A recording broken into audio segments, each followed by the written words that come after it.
Primero, iniciemos definiendo qué es una urgencia psiquiátrica. Va a ser toda aquella situación o condición en donde la paciente o el paciente necesita una atención urgente, usualmente para prevenir complicaciones, en donde no está en riesgo en sí su vida o la de los demás. Entonces aquí ya no hay el intento o la ideación suicida, es la diferencia con la emergencia psiquiátrica. Sin embargo, no significa de que no deba atenderse con rapidez. Para podernos ubicar bien, vamos a ver lo que son las prioridades en salud mental. De acuerdo a la norma técnica 42, están todas las prioridades de atención de todas las especialidades. Si lo desglosamos, encontramos las que corresponden a psiquiatría. La prioridad 1 va a ser toda crisis de agitación psicomotriz en donde hay riesgo de vida o inclusive riesgo de que pueda agredir mortalmente a alguien. Recordemos mucho estas noticias de los pacientes agitados, con alguna psicosis de fondo, en donde a veces apuñalan a gente en la calle, familiares, etcétera. Aquí también vamos a encontrar el intento suicida frustro, que obviamente lo vamos a ver más en los hospitales generales para poderlos estabilizar. Luego serán derivados o se pedirá la interconsulta al psiquiatra para determinar si persiste o no el riesgo suicida y si necesita o no un internamiento o un tratamiento ambulatorio. En la prioridad 2 vamos a tener las descompensaciones psiquiátricas que alteran la conducta.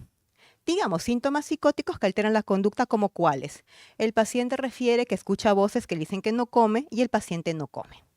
O el paciente está bañándose con la ropa puesta, tal vez que son conductas bizarras, desorganizadas. Entonces, cuando tenemos un paciente psicótico y esta psicosis altera la conducta, ya viene a ser una prioridad 2. Aquí también vamos a encontrar lo que son las crisis de angustia, el síndrome de abstinencia cuando la persona deja de consumir, obviamente, y también la ideación suicida. La prioridad 1 y 2, cabe mencionar que van a ser las emergencias, las que necesitamos una atención con mucha rapidez, dentro de los primeros 5 a 10 minutos, por así decirlo. La prioridad 3 y 4 van a ser las urgencias, en las que podemos atenderlos, pero ya tal vez en unos 15 a 20 minutos nos damos un poquito más de tiempo. En la 3 que vamos a tener, los pacientes que se han descompensado, clínicamente hablando, pueden tener síntomas ansiosos, síntomas depresivos, algunas delusiones, algunas alucinaciones, pero estas aquí no alteran la conducta. El paciente puede escuchar voces que le dicen que no coma, pero el paciente sigue comiendo, ¿verdad?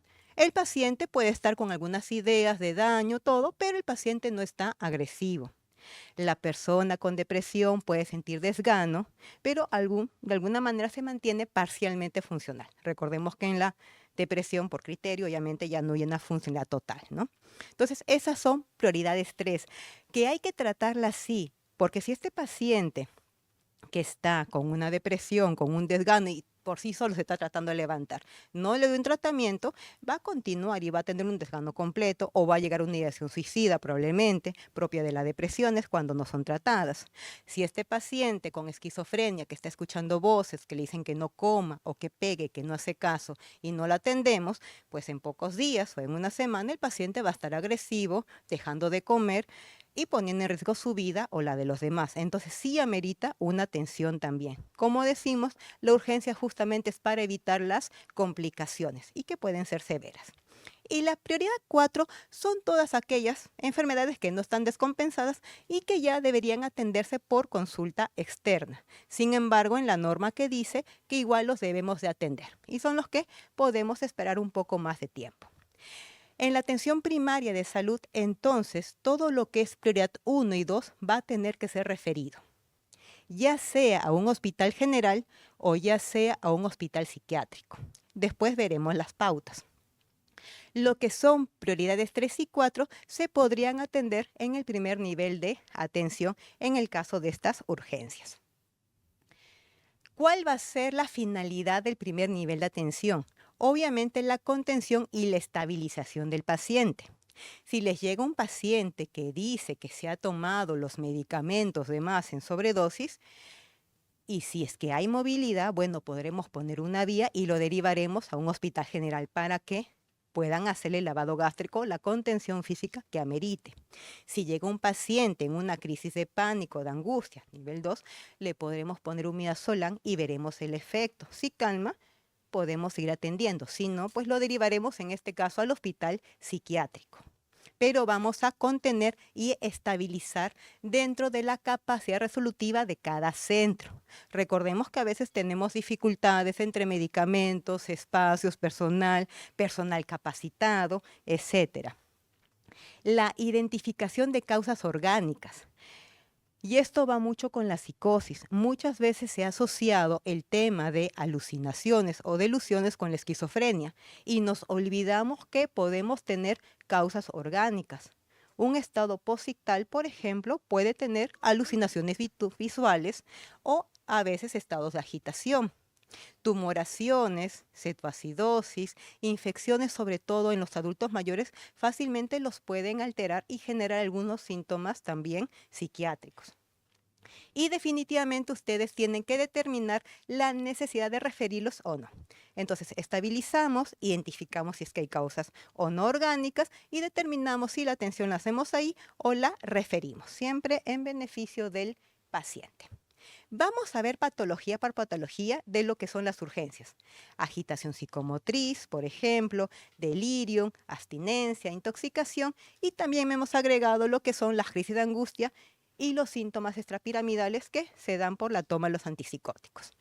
En la agitación psicomotriz tenemos un paciente que está inquieto, agresivo, golpeando las cosas, que no se puede contener, propio de su estado, ¿no? Está en agitación psicomotriz. Aquí el manejo, ¿cómo va a ser? El farmacológico es el más fácil. Podemos poner haloperidol o midazolam de 5 miligramos, viene cada uno y se coloca de manera intramuscular. Ahora bien, no olviden tomar las funciones vitales del paciente. Pero antes de ir al manejo farmacológico, hay que descartar que las causas orgánicas. Si esta agitación, por ejemplo, es por una tumoración, por una intoxicación, por un síndrome de abstinencia mayor, por un delirium tremens, obviamente lo voy a tener que referir y lo voy a referir a un hospital general porque necesito una evaluación exhaustiva de su estado físico.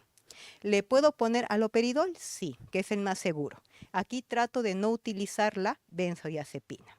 Sin embargo, si esta agitación no es de causa orgánica, y lo sabemos desde la evaluación, las pupilas, lo que nos dice la familia, los antecedentes, preguntemos antecedentes de epilepsia, de desmayo, podemos tener un hemoglucotest para sacar la glucosa, etcétera, y ya sabemos que es de causa psiquiátrica, ¿qué vamos a encontrar?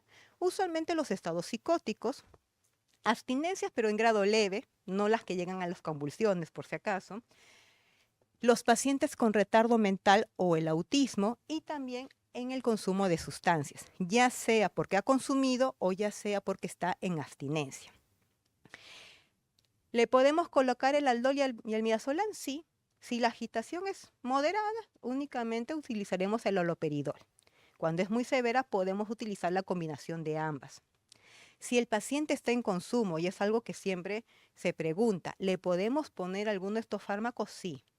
El haloperidol intramuscular no le va a alterar la presión arterial al paciente. Así haya consumido algún depresor, hablo ya digamos alcohol, no le va a causar daño.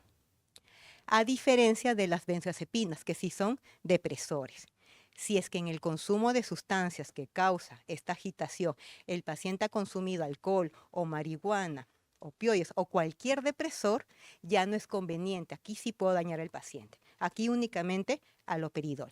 Si el paciente ha consumido, por el contrario, cocaína, éxtasis, que son excitadores, puedo colocarle tranquilamente la benzodiazepina.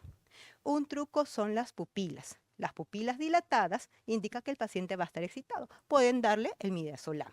Las pupilas contraídas sabemos que ha tomado depresores. Ahí solamente el haloperidol. Y es bastante práctico esta memotecnia. Continuemos con el autismo y el retardo mental. ¿Qué me interesa saber acá? Antes de inyectarle al paciente, porque el paciente, recuerden que aquí se nos altera porque ha cambiado su rutina. El paciente en sí, con retardo mental o con autismo, no es agresivo, pero a veces por su grado de adaptación social, Cuando irrumpen su rutina de manera abrupta, el paciente se va a alterar.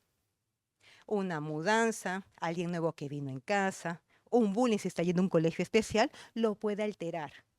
Si van a ir de frente a inyectarlo, el paciente se le va a agitar más. Primero pueden contener y explicarle al paciente lo que está pasando. Y si no, en ellos, de hecho, les funcionan mejor las benzodiazepinas.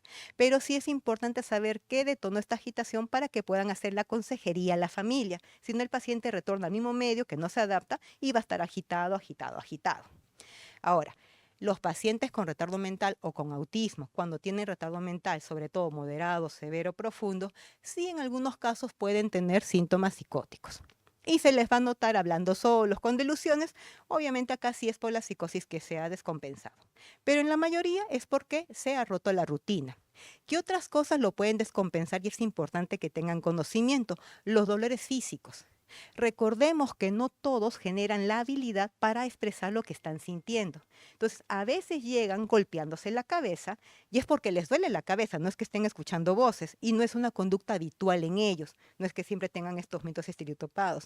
A veces llegan medio llorando, autoagrediéndose, pero es porque tienen dolores físicos. Entonces, le pueden poner para bajar la agitación, sí, pero ¿qué se recomienda? Que le hagan un examen físico para evidenciar el tema del dolor, sobre todo cuando estas agitaciones son de maneras abruptas. Cuando son de maneras abruptas, usualmente van a estar asociados a temas físicos. Entonces hay que descartarlos porque sí, nos ha llegado a veces a la emergencia y hemos encontrado dolores abdominales, abdomen agudos, infecciones, fiebres y hemos estado derivándolos al Hospital General y el paciente está pues como un ping-pong, ¿no? Del centro de salud primaria, al hospital psiquiátrico, al hospital general, y lo que queremos pues que la familia esté tranquila igual que el paciente. Entonces recordemos siempre el abordaje integral. Finalmente, para todo lo que es agitación, como antipsicótico y bajar la agresividad, haloperidol de 5 miligramos. Y también la agitación, sobre todo asociado a temas de ansiedad, cuando ha habido consumo de sustancias que no están contraindicadas en autismo o en retardo, el midazolam nos va a caer mejor. Y podemos usar ambas, sí, cuando la agitación es muy marcada. No olvidemos también la contención verbal, que es la manera como vamos a tratar al paciente. Si el paciente ha cambiado la rutina, le vamos a explicar, etcétera, con un tono tranquilo. Si el paciente está psicótico, no le vamos a decir que no hay alguien que lo esté persiguiendo, le vamos a estar contradiciendo. Y recuerden que ellos realmente viven esa idea, el paciente se les va a agitar más. Aquí sí, el seguirles la corriente no es reforzarles, es entender que el paciente sí escucha una voz, no la está inventando, sí piensa que alguien lo persigue, que alguien lo envenena, pero más bien vamos entendiendo esa parte y el paciente, aunque no crean, va a ir disminuyendo. De hecho, esto lo maneja muy bien el personal de salud, sobre todo cuando están entrenados en las contenciones verbales, que puede ser el médico, que puede ser el enfermero, el técnico, el psicólogo, etcétera, pero es bueno que tengan siempre estos tipos de capacitaciones, les va a ayudar bastante. Y muchas veces nos evita inclusive el tema de colocar el fármaco. Cuando la agitación no se contiene, obviamente lo derivaremos. El delirium es algo que pueden ver, pero sí es clásico que delirium que vean, delirium que lo van a referir al Hospital General porque es de causa orgánica, definitivamente. ¿Y de qué trata el delirium? De la alteración de la conciencia y de la alteración del sensorio. El paciente de manera bruta va a estar de manera estuporosa. Y acá encontramos todo lo que son las tumores, las infecciones, las alteraciones metabólicas, la cetoacidosis, la sepsis, TEX, por ejemplo, también inclusive después de los días cuando éstas se pueden estar complicando. El manejo va a ser sintomático de acuerdo a la causa. Si lo encuentran con hipertermia, le darán pues obviamente un antipirético y lo van a derivar. Si está hipotenso, le darán un coloides dentro de lo posible o una vía chorro y lo van a derivar, etcétera. ¿Ok? Y todo lo que necesite una estabilización hemodinámico-física va al hospital general, por si acaso. Si en el delirio está descompensado y tiene alucinaciones, al hospital general. ¿Le podremos poner aquí haloperidol en gotas o en inyectables? Sí, porque recuerden que no me va a alterar la presión arterial, pero tomemos siempre las funciones vitales. Y reitero, en estos casos no vamos a usar benzodiazepinas, por si acaso. Esto sí les puede llegar con más frecuencia, el síndrome de abstinencia, que se va a dar cuando el paciente deja de consumir aquella sustancia a la que es dependiente. Y no solamente vamos a ver aquí lo que es marihuana, lo que es cocaína, el tusi, etcétera. Con mucha frecuencia también vamos a encontrar dependencias a benzodiazepinas, a analgésicos, por si acaso a relajantes musculares, que de hecho la orfenadrina, un relajante muscular, así como relaja, también puede generar una sensación de placer al día siguiente. Y esa es la entrada perfecta a la adicción en aquellas personas que han estado deprimidas, con violencia, etcétera. Y nos damos cuenta porque lo siguen consumiendo a pesar del tratamiento indicado. Y cuando lo cortan de manera bruta, la persona va a generar mucha irritabilidad, al igual que con el tramadol, por si acaso. Son medicamentos que a veces tenemos que tener un poquito de cuidado en la dosificación del paciente y el tiempo que le vamos a dar. Y algunos pues de venta libre. ¿Qué síntomas físicos vamos a tener? Si bien es cierto, depende de cada sustancia, hay algunos que son en un tema común. Dentro de los síntomas físicos pueden haber temblores, pseudoconvulsiones, sí pueden haber estados de convulsivos también, náuseas, vómitos, taquicardias, también podemos encontrar hipotensión. Estabilizaremos al paciente, obviamente, y dentro de los síntomas psiquiátricos, psicológicos o psíquicos, como queramos llamarlo, vamos a encontrar dificultad para dormir, irritabilidad, agresividad, alteraciones del apetito, ya sean porque me comen mucho o que me están comiendo poco, alteraciones del sueño y sobre todo la disforia, ¿no? El paciente me cambia de ánimo de manera constante. Digamos que ustedes tienen un paciente que usualmente consume, está en tratamiento y se les pone muy irritable en la consulta, pueden empezar a preguntar si a la parte tiene cólicos, diarreas, dolores, dificultad para dormir, con la finalidad de encontrar síntomas de abstinencia. Y obviamente también le podríamos preguntar si cuando él duerme y sueña rechazando el consumo, sueña consumiendo o con algo que lo haga recordar. Eso se llaman sueños de consumo y también son síntomas de abstinencia. ¿Por qué es importante la identificación? Porque podemos prevenir la crisis. Ajustamos los medicamentos que son para la abstinencia, que ya les han hablado seguramente anteriormente, valproato, topiramato, pregabalina o el medicamento, usualmente son anticonvulsivantes, menos fenitoína, menos fenobarbital, obviamente, y les ayudará.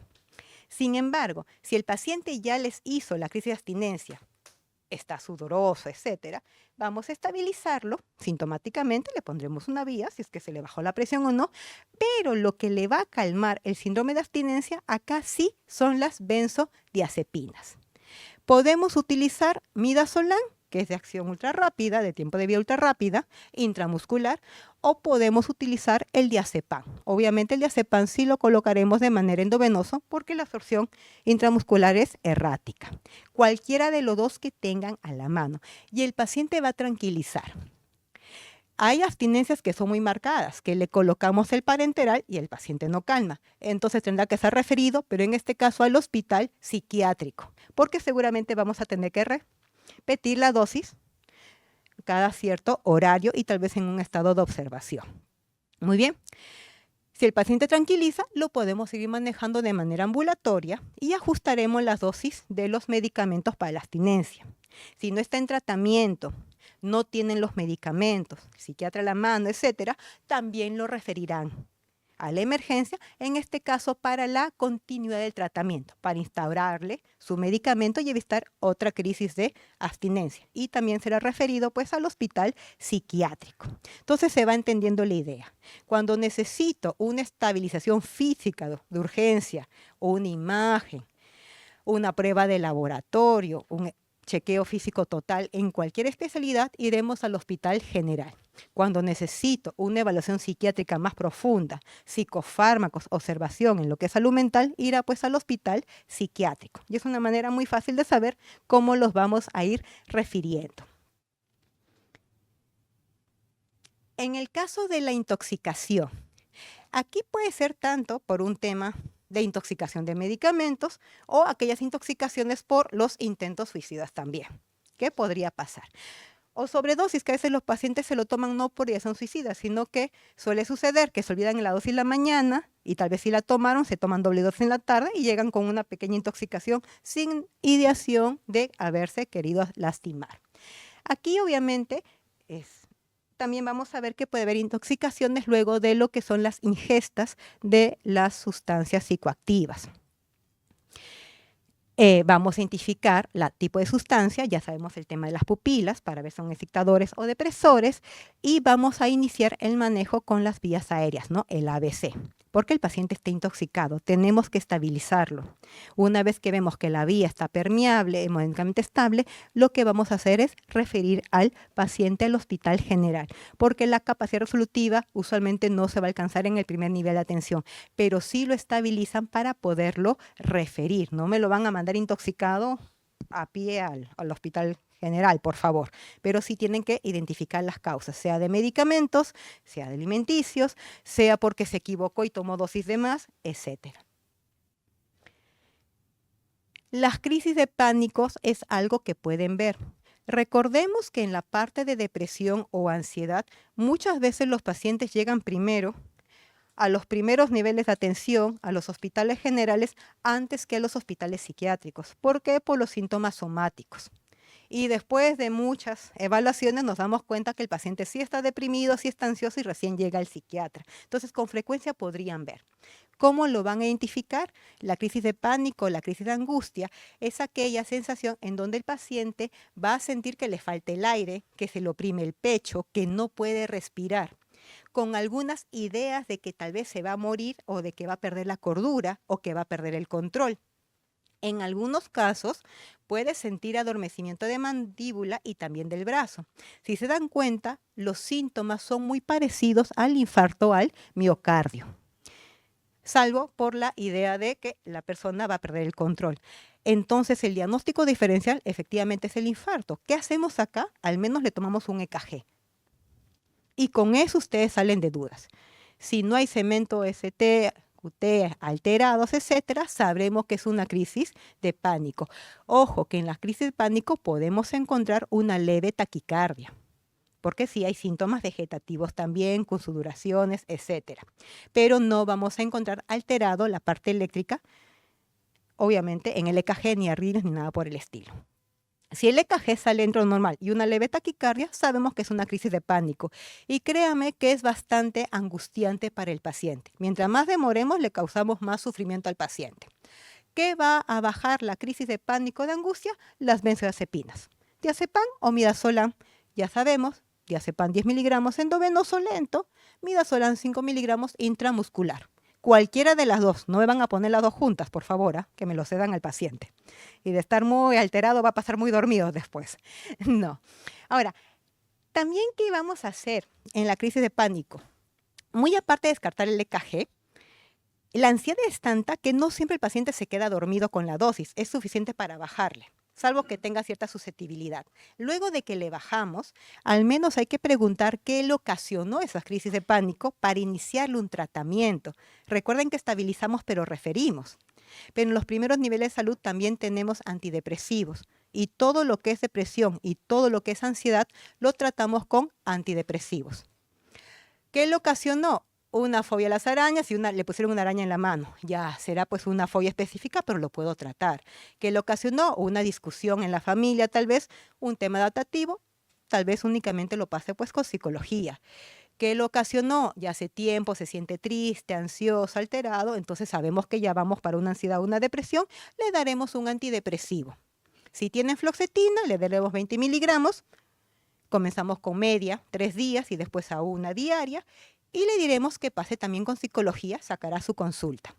Si lo podemos seguir tratando en el centro, lo trataremos, y si no, lo derivaremos Centro de Salud Mental Comunitario, Hospital Psiquiátrico, pero ya por el tema de la parte ambulatoria, porque ya hemos calmado la crisis y estamos instaurando un tratamiento. Si es en depresión, igual. Los antidepresivos que con mayor frecuencia llegan al primer nivel de atención es fluoxetina y sertralina. Cualquiera podrían utilizar de acuerdo a la facilidad del acceso. Y estarían dando un buen manejo al paciente. Calman la emergencia y estarán un tratamiento. Ya la continuidad lo hacemos en la parte especializada. Si no tienen el antidepresivo, lo pueden referir Sí, será una emergencia menor porque ya se calmó, pero al menos para instaurarle. ¿Por qué? Porque mientras que el paciente va, saca su referencia, va a pasar meses, es un paciente con depresión que se va a complicar, con ansiedad que se va a complicar, o que a los días va a tener otra vez el ataque de pánico y le va a estar regresando. O sea, la idea en estos casos no es solamente estabilizar la urgencia, sino también iniciarle un tratamiento ambulatorio para que lo pueda continuar. Cuando no tenemos acceso, también se puede derivar como una urgencia menor, por si acaso. Y con mucho gusto pues los vamos a atender. Me olvidaba, aquí también hacemos la intervención en crisis. Cuando es por temas de discusiones, me acabaron de robar, una mala noticia, son reacciones al estrés agudo, situaciones que todos podemos pasar. Cuando tenemos personal capacitado para intervención en crisis o personal en psicología, nos ayuda bastante porque hacemos los primeros auxilios psicológicos y eso ayuda mucho a calmar al paciente. Algunos de ellos a veces no necesitan el antidepresivo, pero sí la intervención y luego ya la continuidad. Y en algunos casos la intervención y el antidepresivo, pero si es que tienen el acceso en su centro de salud, en ese rato podría pasar el paciente sin el tratamiento más completo. Muy bien, ¿qué puede pasar también en el primer nivel de atención? Pacientes que ya están en tratamiento. Los antipsicóticos se utilizan en varios temas en psiquiatría. Pacientes con esquizofrenia, bipolares, que esquizoafectivos, en algunas depresiones que son un poquito refractarias también, temas de personalidad, para controlar la agresividad, etcétera. No son exclusivos de personas con psicosis, por si acaso. Pero como efecto secundario, a veces en dosis muy alta o los de primera generación, como aloperidol, por ejemplo, u otros, nos pueden ocasionar síntomas extrapiramidales. Estos síntomas, ¿cómo se caracterizan? Temblor en la mano, pero el que es más desesperante son las distonías o las contracturas musculares agudas, tortícolis, el ojo para arriba o la protusión de la lengua y que causan mucho dolor. El tratamiento aquí es el biperideno. De 5 miligramos lo colocamos de manera intramuscular. Y al tratamiento que esté llevando le añadimos el biperideno de 2 miligramos porque si no el paciente va a volver a hacer el efecto adverso. Si no lo tenemos, ¿lo referimos? Sí, porque el tratamiento tiene que ir bastante rápido. ¿Dónde lo referimos? Al hospital psiquiátrico porque ahí es donde manejamos más el medicamento, por si acaso. ¿Ya? Sí, ya, bueno, si no encuentra con el medicamento, lo referiremos con toda precisión al psiquiátrico y obviamente tenemos que preguntar el antecedente de la toma del antipsicótico. Puede venir con la tortícolis, pero si no toma antipsicótico, será pues otra causa que no sea estos síntomas neurolépticos. ¿Cuándo se van a dar cuenta que necesitamos referir? Cuando no podemos controlar el cuadro, obviamente vamos a referir, pero ¿a dónde? Agitación o violencia no controlable, lo referimos. Si no es de causa orgánica, irá al hospital psiquiátrico. Si es de causa orgánica, le pondremos un aloperidol e irá al hospital general, en donde finalmente contendrán tanto la agitación como mirarán la parte orgánica. Delirio, definitivamente, recuerden, lo referimos al hospital general. Intoxicación grave, depresión respiratoria, convulsiones, lo referimos y rápidamente, por favor. Abstinencia de alcoholismo complicada, la que está con delirium tremens. La abstinencia que no está complicada, al hospital psiquiátrico. Acá tienen que ver las funciones vitales, la alteración del sensorio, sobre todo para ver a dónde lo referimos. Y necesidad de hospitalización o comorbilidad en cualquiera de las áreas también lo vamos a referir. ¿Qué vamos a priorizar? El estado físico del paciente. Si el paciente se acaba de cortar profundamente, necesita puntos, ir al hospital general. El hospital general luego nos los va a referir para ver la ideación suicida, obviamente. Pero primero estabilizamos físicamente al paciente y luego va al hospital psiquiátrico. Paciente que vino porque estuvo errático 10 días en la calle, desorganizado, primero necesita al menos saber sus electrolitos, ver su estado metabólico, ver que no tenga una infección de fondo. Al menos esa parte nos ayuda. Si ustedes pueden sacar los análisis, excelente, entonces sí nos lo refieren. Si no hay para sacar los análisis ni para corregir los metabolitos, al hospital general y luego ellos nos lo refieren. ¿Ok? Pero necesitamos que estén estables. Recuerden la capacidad resolutiva de cada área. Los hospitales psiquiátricos son nivel 3, es cierto, pero tienen la resolución para todo lo que son crisis psiquiátricas, pero para crisis médicas muy pocos. Y luego tenemos que referirlo al hospital general y estamos haciendo esto con el paciente. Y lo que queremos es que el paciente se sienta cómodo, obviamente, ¿no? Y acá un gráfico para acordarnos. Al hospital general, pacientes que necesiten ¿qué? La extracción física. Entonces viene el paciente al centro de salud, quiero estabilizarlo físicamente hablando, voy al hospital general, ellos lo estabilizan y nos lo van a referir. Tienen que evaluar bien los antecedentes. Mucho recuerdo un caso que estábamos en la pandemia, que lo mandaron por conducta suicida al paciente. Pero cuando le preguntábamos, el paciente no tenía deseo suicida, el paciente quería vivir. Tenían los famosos impulsos suicidas, que de la nada se tiraba y no sabía por qué lo hacía. Los días anteriores el paciente había estado completamente estable, no hubo alteración del ánimo, no hubo alteraciones de la conciencia, psicosis ni nada por el estilo. Más bien este impulso vino de una manera muy abrupta. Pero ya cuando vamos evaluando al paciente lo encontramos febril, saturación baja. Finalmente lo referimos y por las fiebres nos los acepta el Hospital General porque estábamos en tema de pandemia.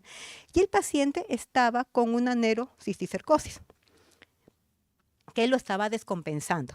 Entonces los síntomas psiquiátricos, ojo, pueden venir también en problemas neurológicos, metabólicos. ¿Cómo se van a dar cuenta de una manera rápida?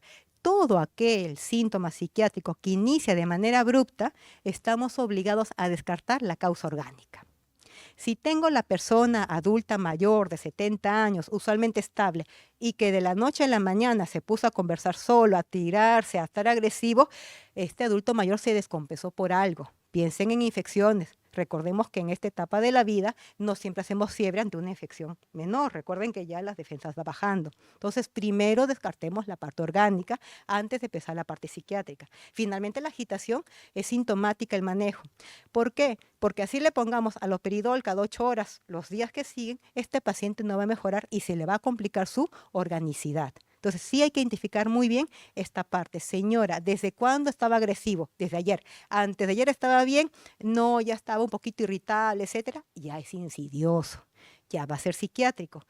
Señora, ¿desde cuándo está agresivo? Desde ayer. Antes de ayer, ¿cómo estaba? Completamente estable, se reía, ayudaba en la casa, estaba trabajando, de la noche a la mañana cambió. Eso es orgánico y hay que descartarlo. Si no se puede descartar en el examen físico, pues utilizaremos imágenes y lo referiremos entonces al hospital general.